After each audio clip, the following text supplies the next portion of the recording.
नमस्कार बंधुरा तापसीस किचेने आपनादेर सबाइके स्वागत जानाई। आजके आमी बानाচ্ছি नतून धरनेर डिमेर कारिर रेसिपि। प्रथमे आमी पेঁয়াজের বেরেস্তা বানিয়ে নেব। তার জন্য দিয়ে দেব কড়াইতে সরষের তেল।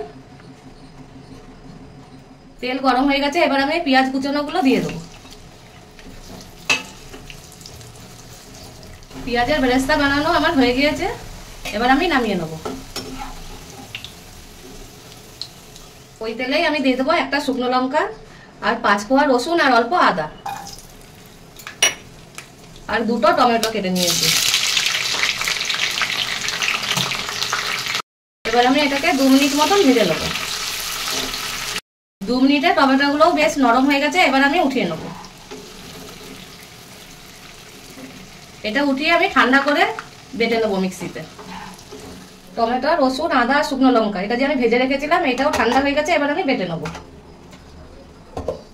টমেটোর পেস্টটা দেখুন ঠিক এরকম হবে। এবার বেরেস্তাটা আমি নিয়ে নেব মিক্সির জারে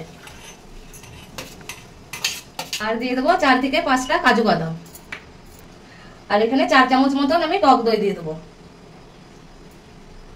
এবার আমি এটা মিক্সিতে বেটে নেব।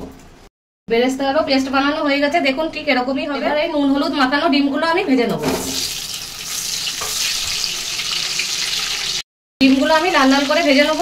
ডিম ভাজা হয়ে গেছে, এবার আমি নামিয়ে নেব। এবার আমি যে টমেটো পেস্টটা করে রেখেছিলাম এটা আমি তেলের মধ্যে দিয়ে দেবো।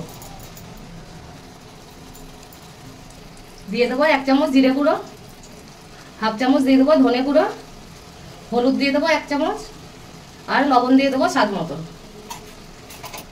লঙ্কার গুঁড়ো দিয়ে দেবো ছোট চামচের 1 চামচ। এবার সব মশলাগুলো আমি ভালো করে মিশিয়ে নেব।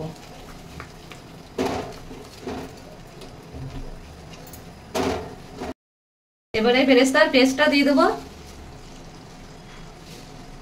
দিয়ে এটাও আমি ভালো করে মিশিয়ে নেব। মিক্সি জার ধোয়া জলটাও দিয়ে দেবো, অনেকটাই মশলা লেগেছিল। এবার মশলাটা আমি কষিয়ে নেবো যতক্ষণ সাইড থেকে তেল না ছাড়ে। মশলা ভাজাই ছিল, বেশি আর ভাজতে হয়নি, সাইড থেকে তেল বেরিয়ে গেছে। এবার আমি এই কাপের হাফ কাপ জল দিয়ে দেবো।